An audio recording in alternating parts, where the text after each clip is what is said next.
and in pancake.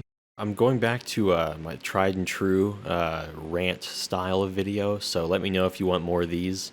They're easier to crank out than long form, 20 plus minute video essays. In 2006, music streaming company Spotify came onto the mark, busted onto the eject, appeared on the scene, bringing a brand new business model for the music industry that was currently suffering from the widespread piracy in the ringtone era. Funny sound effect. Their new business model wouldn't become relevant to the United States until around 2011 when they offered a 6-month free trial with ads.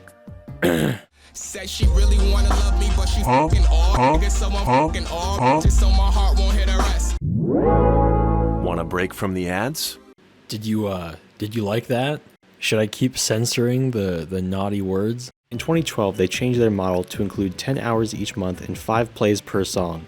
This music shit ain't cheap after all. Similarly, around the same time, or I guess a few years before, Netflix would begin its own video streaming-based subscription service, which became fully independent of the disc rental thing in 2011.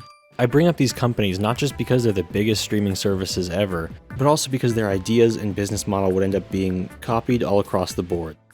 We have begun a new digital era where we're moving away from traditional types of media ownership to digital and the cloud, which is really just some data miner's hard drive that he's going to copy and sell all your data from, but you should really accept the cloud, it's just so good. Just go on with it, man, it's totally safe, haha. Whoops, you're locked out of the media you bought because I accidentally deleted it all.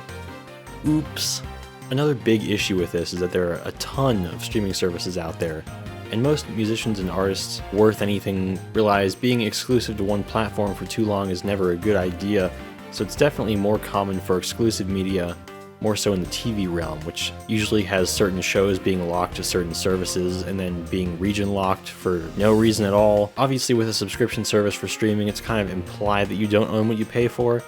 You pay for the license to access something that may or may not be there. For instance, if I buy the Peacock service but I wanted to watch Stranger Things and it's only on Netflix, or suddenly Breaking Bad is on Disney Plus, you get the idea. The fact that there are so many, I think, feeds into a loop of having to shop around and get multiple services just to watch a few shows, so we end up going from cable, being free from cable, and then going right back, just dividing up that money you'd give for channels for cable to these companies. Oh, and also they're all like $20 now for an individual subscription. You will own nothing and you will financially support the company. Let's say I Google 100 best TV shows of all time and I get a list of the top 20. I'll do it right now. Just looking at these TV shows, you can rack up a pretty high list of services to subscribe to just to watch this small excerpt. And this inherent nature of too many options with too little depth is a deterrent, a natural gatekeeper that keeps people like myself from subscribing to any of these. Why the f do I need to subscribe to 10 things to watch a couple of shows? I think this problem, like I said, is less pronounced in music. I mean, some artists have to take their work off of streaming services for Stone Age issues like sample clearances, which in an ideal world we wouldn't have to clear samples, but I digress. For people, the only answer seems to be to download the music you want and buy from the artist you support. Recently, my favorite rap group removed anything with an old member from off of their YouTube channel. Absolutely scrubbed it. And some of the stuff is gold too. A full hour-long documentary about them making their album, all of the music videos for the album, any real-life videos with him in it. And this doesn't sit well with me, and I don't know if that member told them to do that, but the fact that if you don't have a download, all this media is just gone, it can just disappear, is a growing problem going into the future of a digital and fully internet age. My favorite rapper, Aerospace, dropped a new EP produced by lo-fi hip-hop producer Takedown, and he touted it as being available as a digital download in WAV format on his website, with a limit of 200 downloads sold at $20. We've seen this direct-to-consumer model from other artists in the genre before, such as Rock Marciano, Mach-Hommy, Uncle John, etc., etc., and I think as far as smaller artists go, this is only going to get more common. The problem with this as opposed to a streaming platform is, for example, if an artist removes all of their work off a platform, it totally kills any discovery. So if someone hears them on a feature verse, for example, they won't see a Spotify page or have any interest in purchasing music from them. After all, they haven't heard any material. And this kind of kicks out any bottom line besides the absolute super fans. But then again, I would bet that Aerospace made more money off me spending $20 on his site for a digital download than he did from 100 people streaming his music for 5 years. But what the hell do I know? Or more money from any... Mock Hami even says on Your Old Droog song Desert Eagle that The biggest streams is only 5 racks. Fuck, most niggas don't even crack 100,000. and that was like 5 years ago before Spotify said they were going to lower the stream payout twice and pay small artists even less under the guise of bad actors, which is really just greed. And this, in my opinion, is disgusting, but it's a total monopoly like YouTube. I mean, yeah, you could go anywhere else, like Apple Music or Tidal, but their variety will be significantly less and you'll miss the things you enjoyed from the platform you used previously. And there doesn't really seem to be a good compromise or a good idea of how to best own media in the future in any conceivable way that isn't data hoarding. You might have noticed that up until this point I haven't spoken a word about video games, and that's because there haven't been any successful game streaming subscriptions of note apart from maybe PS Plus and Xbox Game Pass, which are fine, I guess. They require the console, makes sense. I think until Microsoft gets a little too greedy and starts f***ing with Game Pass for no reason, which they will do, it's okay. If a tech company is too good at something or something works too well, there's no reason for that thing to change. There's no reason to have shareholders and investors, so that thing has to change, and the graph needs to go up and down, otherwise the investors won't get their payout. Obviously, if we look at game streaming platforms where you use another computer to play your game, like GeForce Now or Google Stadia, and Stadia was an absolute f***ing flop.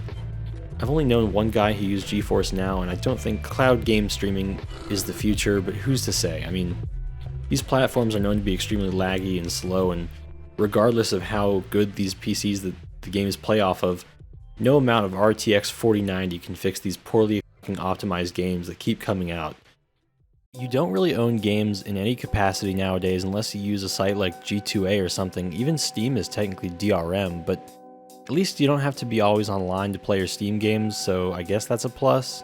I don't know if you've noticed, but physical games aren't even physical anymore. You buy the package and it comes with a code. These companies want you to shell out so much money just for a fucking code to download a game. Literally, you will own nothing. Companies have begun switching to digital-only downloads for games, and while it seems like, at least on a surface level, that there should be nothing wrong with this, there absolutely is. I put up a screenshot much earlier in the video about last December when Sony removed a bunch of movies from people's libraries, and I want to talk about that same sort of thing with games and planned obsolescence. When you hear planned obsolescence, you probably think of Apple products and how there's a new iPhone every year or so, and while I can never justify a purchase like that, maybe you can, but all of a sudden when it comes to gaming, a lot of people just want to ignore that. If you've ever had a Nintendo console before, you've probably seen the Nintendo eShop.